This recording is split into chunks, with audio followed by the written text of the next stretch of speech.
Crash, bang, wallop, bing, gang.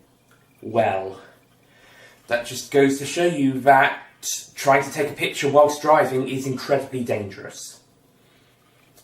Concentrate on the road. And whatever you do, don't double take like this pigeon.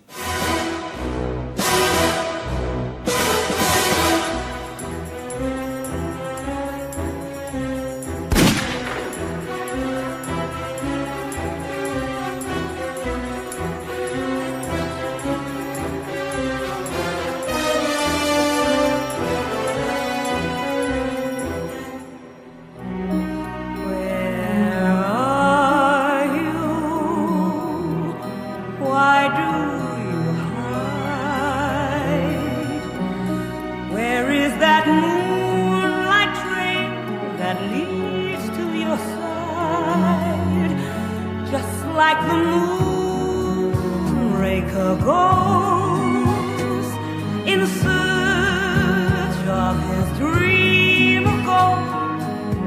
I search for love, for some. Hello everyone, Nick here, and welcome to my review of the 11th James Bond film, Moonraker, which is the fourth to star Roger Moore as James Bond 007. And I've got to be brutally honest here. It's basically The Spy Who Loved Me, but in space. And both of them actually very much like A View to not A View to Kill, You Only Live Twice. And out of the three, You Only Live Twice is my personal favourite. And Moonraker is my least favourite. So putting Spy Who Loved Me slap bang in the middle. And I think this is a lesser version of Spy Who Loved Me.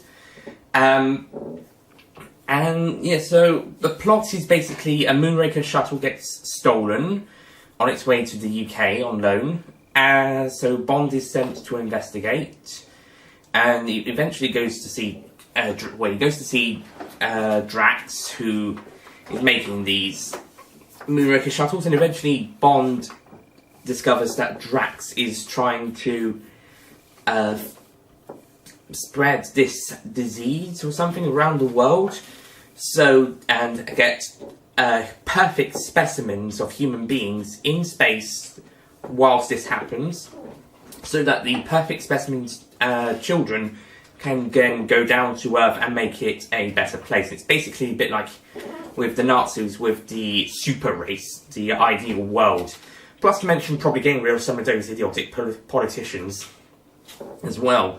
Something akin to Stromberg's plan, except this time, while Stromberg wanted a underwater civilization for some reason, Drax here he wants just the world to be brand new. The space stuff is only temporary. So yeah, so that's basically the plot, and Bond has to work with CIA agent Holly Goodhead, played by Lois Charles, to stop him, basically. And that's basically the plot of Moonraker. Well, although it's not, I mean, if it was more like that, I suppose sounds a bit more like Spy Who Loved Me. However, Bond and Goodhead don't really work with each other that much. They meet up a few times, and initially they say, oh, let's work together, and then decide, actually, let's not. And then Bond goes to Rio, where he teams up with this other girl for a bit, and then he meets up with Goodhead again, and then they try to work together, but then they're separated when Goodhead gets kidnapped, typical, and eventually Bond finds her, and they only really start working together properly once they're inside Drax's lair and have to go onto a Moonraker shuttle, and that's about an hour and 30 minutes in. So most of the film is either them on their own, or not trusting each other, or that will have one other bit, but that doesn't really go anywhere. It could have gone somewhere if Bond and Goodhead had started working together as soon as they say, okay, let's work together. So going from Italy, they're working together in Brazil, and they'll Bond and that other agent, and that probably would have meant Goodhead's kidnapping a bit more. Oh dear. But as it is, it's just The fight on the cable car was actually pretty good though, despite some dodgy rear background projection. And I have to say, Lois Charles as Dr. Holly Goodhead, she's a bit monotone. In fact, all three of the main Bond girls are a bit monotone in this film. Although the agent who helps Bond out in Rio is the least monotone. She's actually the one who gives the best performance in my opinion, because she actually does try. Goodhead doesn't really do a huge amount of stuff before getting to space, and Charles doesn't really do a great performance. She only has a couple of faces. And as for Corinne Dufour, is that the actress or the character? No, Connie Clay as Corinne Dufour. I don't really care. Although the death scene was pretty good, where she is being chased through a forest by Drax's dogs, and then they manage to catch up with her and maul her to the ground. And off screen, I expect they eat her, probably.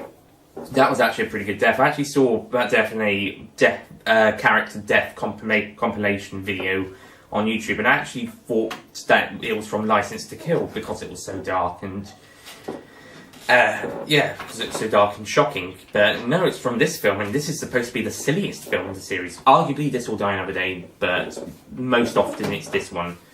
Then Die Another Day, then Octopussy. And I would say this time around it wasn't as silly on rewatch. However, I mean, unless you count all of the space stuff, but excluding that, there isn't a huge amount. The Venice stuff, that is pretty silly. At least the gondola chase. Who thought that was a good idea? I mean, it was alright on the water, but as soon as they got onto land, it just went silly. And to me, it's that point in the film where the film gets silly. Because apart from Jaws landing on a circus tent in the pre-titles, it was actually going normally. This is just a typical Bond adventure. Maybe it's a little bit more light-hearted in some place, but it feels like a typical Bond adventure until, apart from Jaws landing on the tent. But okay, we can forgive that. We can forgive it.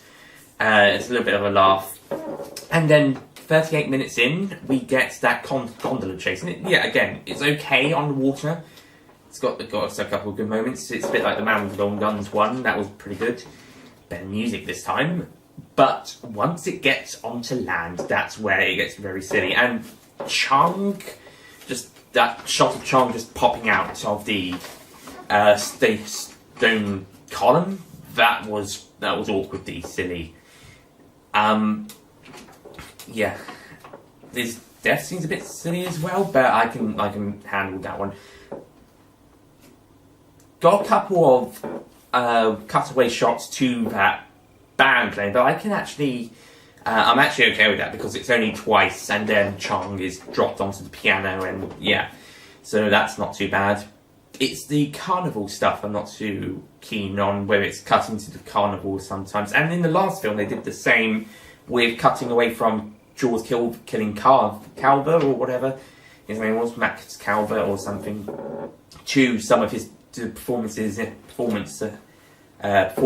his nightclub. I don't know what it is, but some of these films, they like cutting away back to something else that's happening. In Thunderball, it was that street party thing, whatever they were doing, and oh god, they kept cutting back and forth between that one.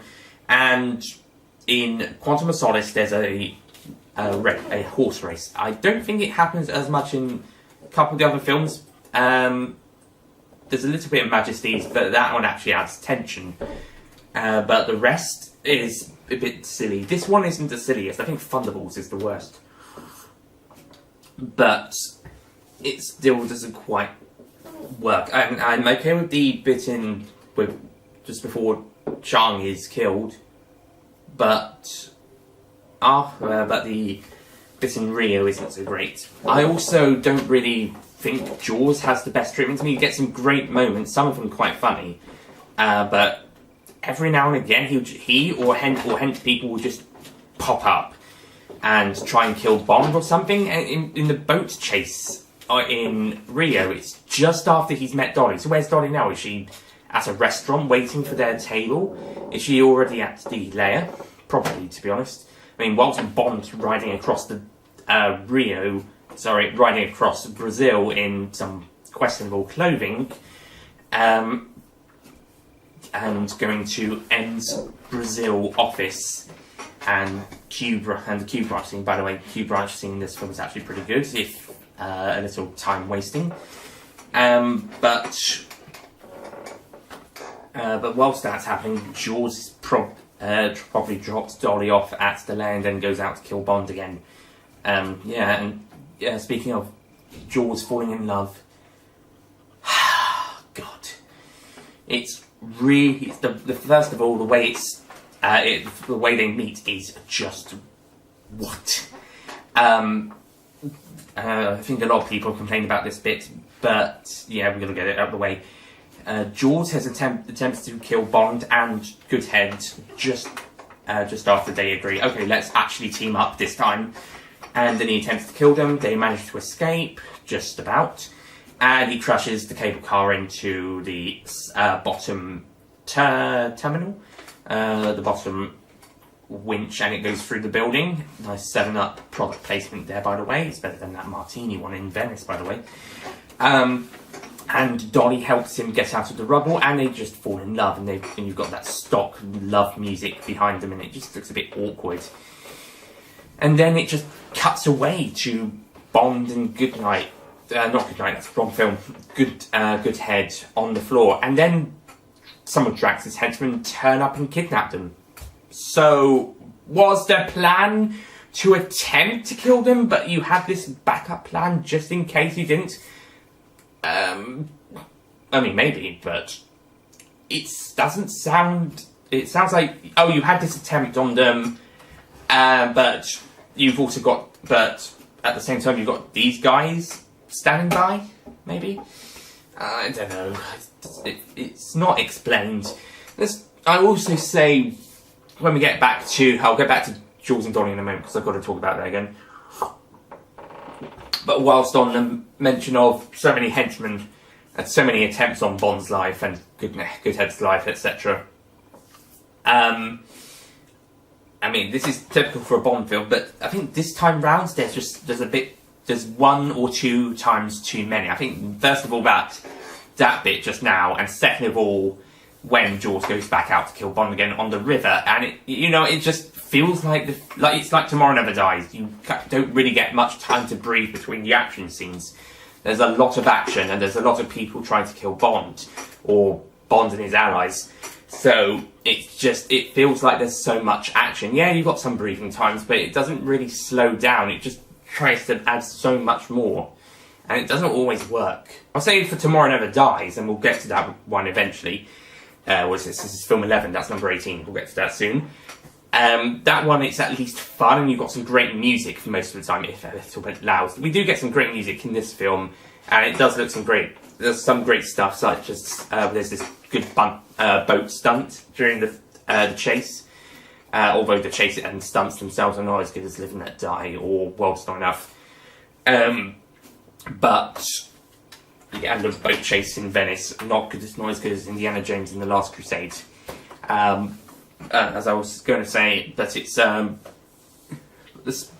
but despite some nice stunt work and it's actually a pretty good chase and some good music, it doesn't quite work. But the thing is, the action doesn't really let up for very long, and there's quite a lot of action and set pieces. And again, this happens in Tomorrow Never Dies and also in Quantum of Solace and a couple of others. I mean, there are quite a few films where it does take its time between the action stuff like Majesties and Casino Royale and Skyfall. But here, I mean, there is the M's headquarters scene, but there isn't really a huge amount of time between action scenes. I mean, you got some places, but it just keeps coming and coming. I mean, it's not as constant as in some of the other ones like Tomorrow or Quantum, but certainly is a good example of an earlier piece of a film where it just doesn't wait too long. I mean, it waits, but it doesn't wait too long. It gets action scene every other couple minutes in some places. Michael Lonsdale, I think, does a good job as Drax, and he is a pretty good villain, though. But and going back to the Drax and Dolly stuff, it doesn't quite work. I mean, it does eventually could become importance to the plot, because it's eventually what get Jules to, spoiler alert, turn to the good side and help Bond and Goodhead. Because he and probably also Dolly are not perfect specimens that Drax has mentioned. So he turns his allegiance, and then he and Dolly at the end get together again and have a bottle of champagne, and Jules says, well, here's to us. What a way to ruin a character. And also, some of that is cuts back and forth between shots of Bond and Goodhead trying to take the shuttle out of dock, Moonraker 5 shuttle out of the dock, and try and find, and they can't get it out until Jules eventually helps them out with that. And again, Jules and Dolly were just passing by the window where they could be seen by Bond and Goodhead. Just after having a drink of champagne, Bond and Goodhead must have been fiddling with buttons and switches for ages. Well, not ages, but for a short amount of time at least. And overall, it's just not that interesting. I mean, the visuals look that great. Even the space fight isn't that great. It's just people shooting lasers. Some of them get hit. It's like the underwater fight. You can have too much of a good thing and it becomes not that great. It's good to look, in this case, it's good to look at, but it doesn't have a huge amount of importance. And that's a thing that runs through the movie. You get shots and extended sequences of things that aren't really that necessary or don't have to be as long. Like, you get a couple of shots of some of Drax's women throughout the film. You get to see some of them, and some of them are just there and they'll turn up later. But, you know, you could just have them turn up. Some of them just did.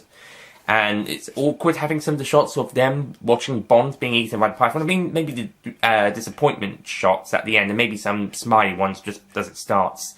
But as it's happening, it's a bit awkward. And yeah, you got some awkward. You get quite a few awkward shots in this film. I think Lewis Gilbert just couldn't bring his A game for this film. I don't know what it was, but he just didn't bring his A game. He brought his B game. I mean, the shots do look.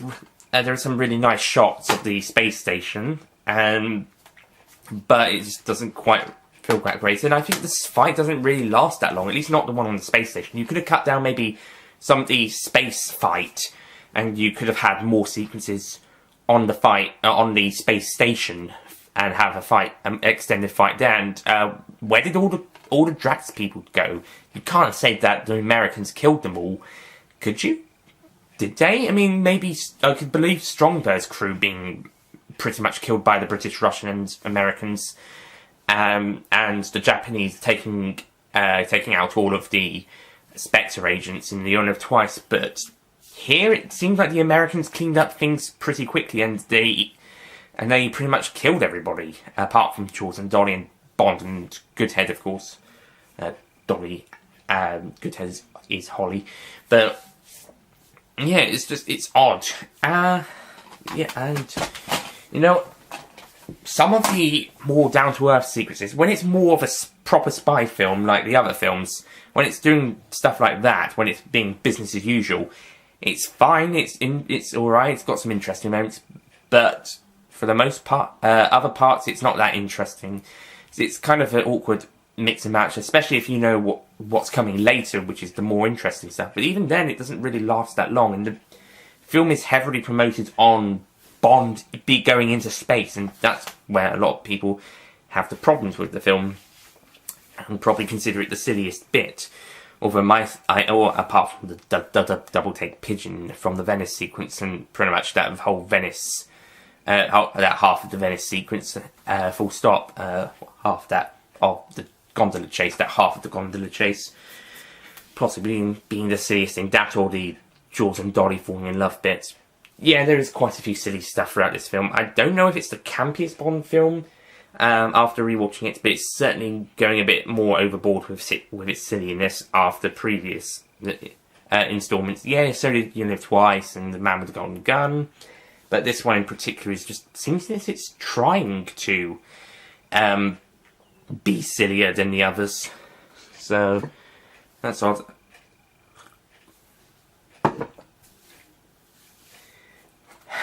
on the whole, Moonraker has some good moments, and it's mostly well put together movie.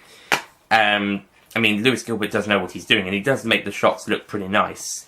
But on a story basis, it doesn't quite work. It feels like another version of Spy Who Loved Me, and both of them feel like another version of You Only Live Twice.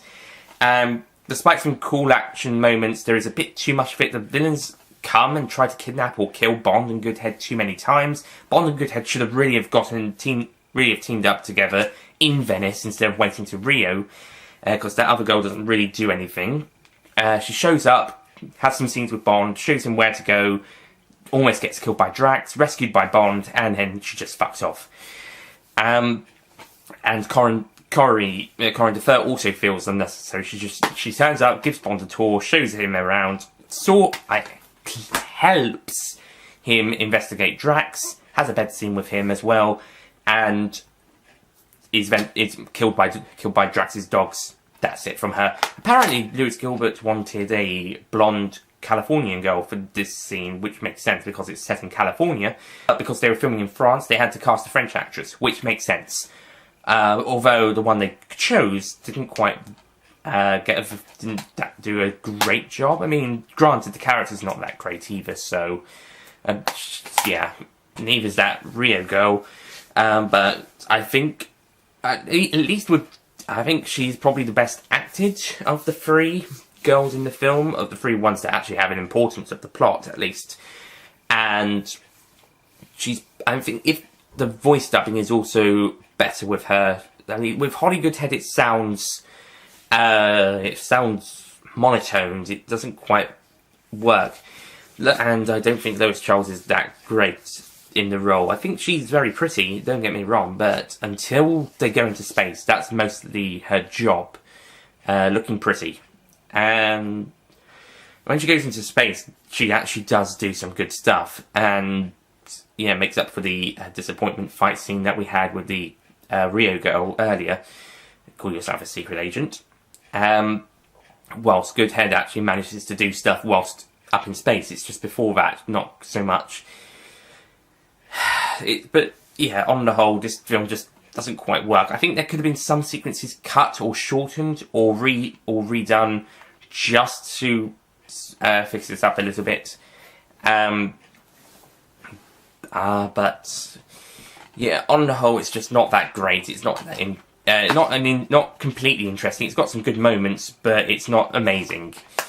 And you know, I can see why quite a few people dislike this film. A lot. My mum doesn't like it, and I can see why it's one of the least popular in the series, if not the least popular, or at least with casual audiences. I think fans would lean more to Die Another Day, which I think may actually be sillier than Moonraker. So I might have to admit that Die Another Day might actually be sillier. I'll make that definite decision when we get to that run's review. Same for Octopussy. But I do think this one is still sillier than Man with the Golden Gun and the other ones that has come before. Besides the spoof film, that is certainly the silliest of all of them. Full stop. But if we go by official films, Die Another Day may actually be sillier, but this is certainly the silliest so far. So yeah, but yeah, I can see why people don't like it, but I can actually see why people do like it as well. I'm kind of a more in the middle one. I find it mediocre. So yeah, it's closer to the bottom of my personal list, but I don't hate it. I like it, but I find it mediocre, okay. Just below good. A little good, but also in places not very good. It's basically just a downgraded version of The Spy Who Loved Me. And people who watch my review know I'm not a big fan of that film. But I will say, I think that one does do everything a little bit better, apart from the villain. Yeah, I was wondering, where was I going to go with this? What doesn't quite work in that film, but does in this one? Villain. Villain doesn't quite work as much. I mean Stromberg compared to Drax.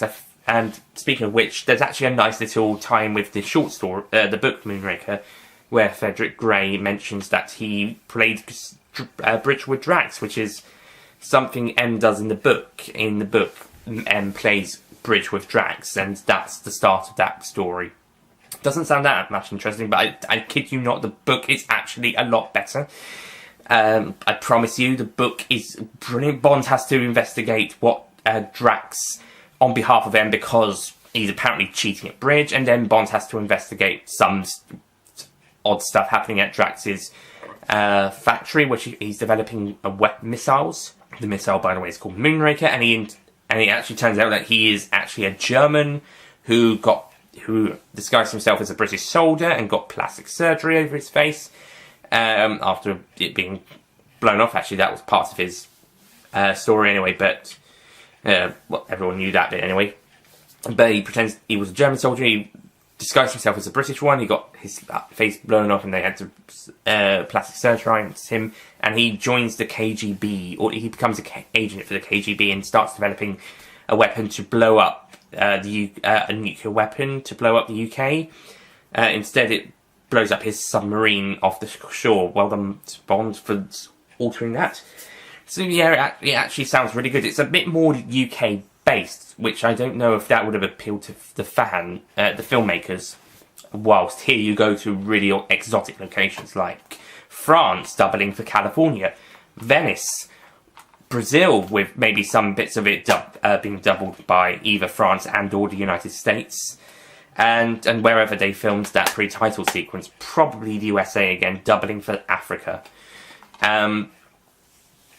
Yeah, and of course outer space, of course, and also they were trying to cash in on Star Wars, the Star Wars craze at the time. This is why this one comes before For Your Eyes Only, which is mentioned to be at the next film after The Spy Who Loved Me, although why they didn't plan to have Moonraker after Spy Who Loved Me anyway, I don't know, because that would have been the last book, besides Casino Royale, to adapt before going on to the short stories.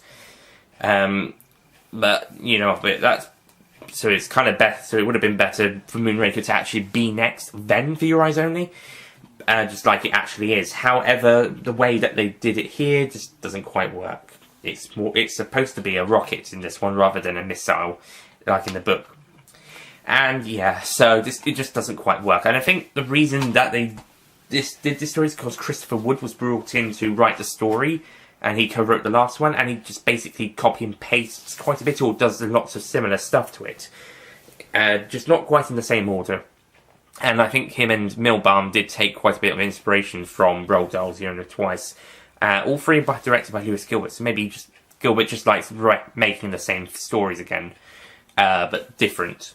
I will say, I think there are enough differences between this one and Spy Who Loved Me and You Only Live Twice. I think both these two films have enough differences to differ themselves from You Only Live Twice, but between this Spy and Moonraker, there isn't a huge amount of difference. It does feel very much the same. It's just that they have enough differences to differ themselves from You Only Live Twice.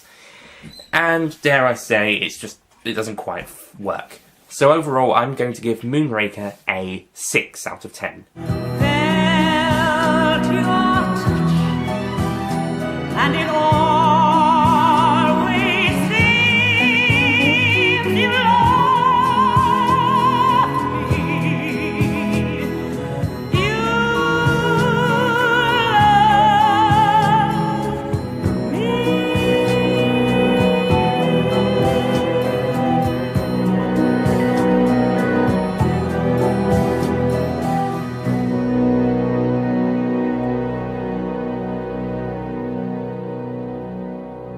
It's not completely awful. I think lots of people hate it more than I do, but there's also quite a few people who like it more than me. Yeah, but it's not awful. It's just not very good. It's not that great. It's the same as Thunderball. It has some great stuff going for it, but it's let down in the execution in some places. Although this time around, I would also add that there's a bit of a story problem as well. There might have been there was a bit with Thunderball, but mostly more so with this one. And I think, yeah, even if you're going to do a story like Spy again, then you at least alter some of this stuff. This film certainly needed another rewrite. At least to make Holly more involved with the plot, at least. During the during the Rio scenes, at least. And maybe also spread out some of that action stuff. And rewrite that Jaws and Dolly love stuff that was just awkward. So yeah, I don't blame Lewis Gilbert, but this is certainly not his finest hour, nor is it his second finest hour.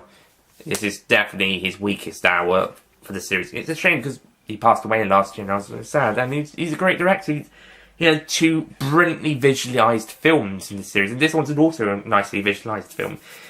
But unfortunately, the film just doesn't quite work. So, yeah, it's not very good. So, that's a shame. Oh well. Well, at least it wasn't as campy as I thought it was. I mean, it is silly, no question about it, and it's the silliest one at this point, but it might not actually be the silliest overall. We'll see. The difference between this one and Die Another Day's silliness is that I actually personally enjoy Die Another Day, as unpopular as that opinion is, but I actually enjoy the silliness in that film, as silly as it is, but not so much in this film. Apart from some of the Jaws stuff. Not that great. Also, the title song lyrics. Yeah, and we thought the Man with the Golden Gun's lyrics were pretty poor. And Shirley Bassey comes back for a third and final Bond title song, although she does do another song that was considered by quite a few people to be in the running to be the Quantum of Solace title song. And my goodness, I would have rather had that one than the one we did get. I mean, there was another rejected title song I preferred over both of them, but I prefer Bassey's one over the one we did get, so having her come back for a fourth one would have been fine. I do think we do need another person to come back and do a second title song, because Shirley Bassey is the only one to do more than one in title song in the series, and she does Mr. Kiss Kiss Bang Bang, which was going to be the end title song of Thunderball, before it was dubbed by Dionne Warwick, and eventually they decided not to bother with either of them after Bassey threatened to sue them.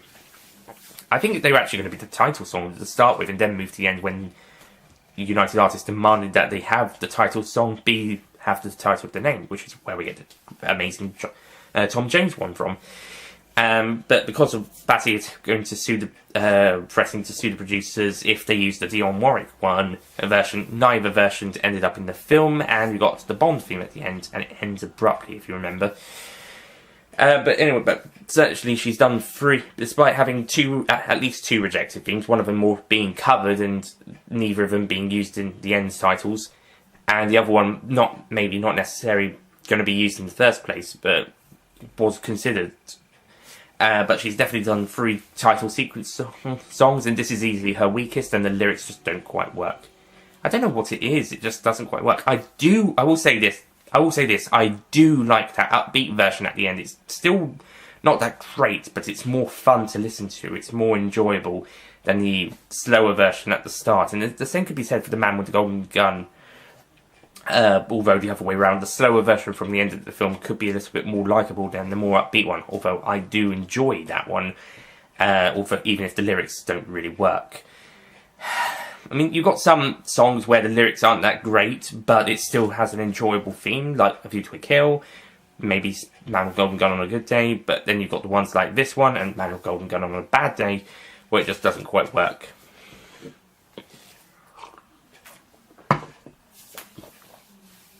Yeah, so Moonraker, not that great. It could have done much better, especially with the sci-fi element.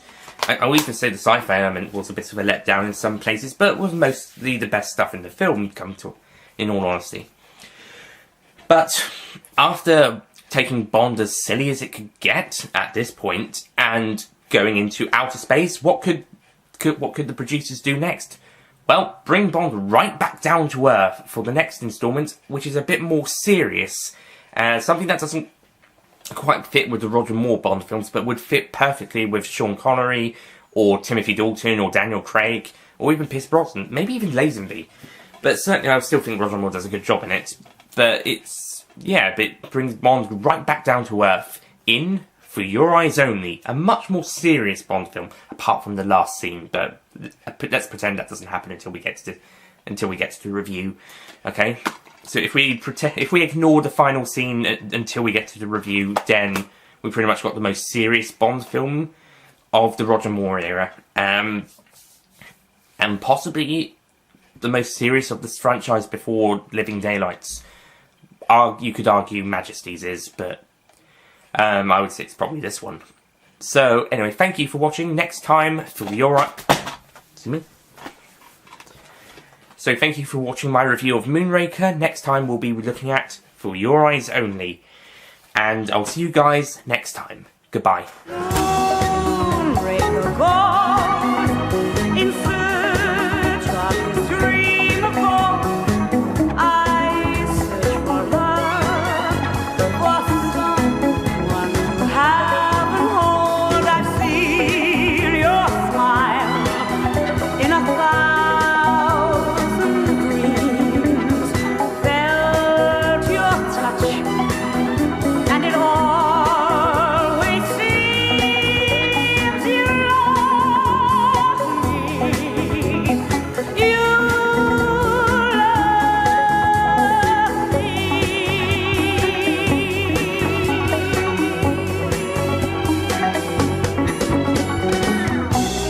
Don't forget to click below to subscribe to the official Nicholas Payne Retro YouTube channel.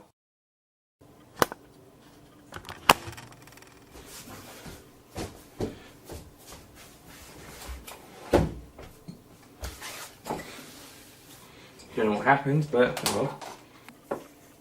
The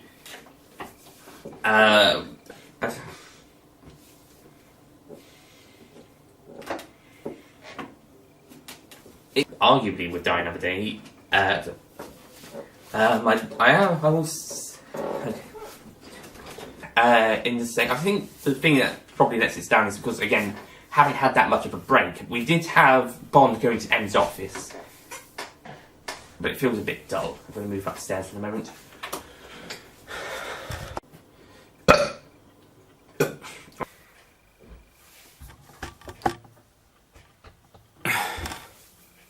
But the thing is, the tripod's not quite right. It's just bent, I suppose. And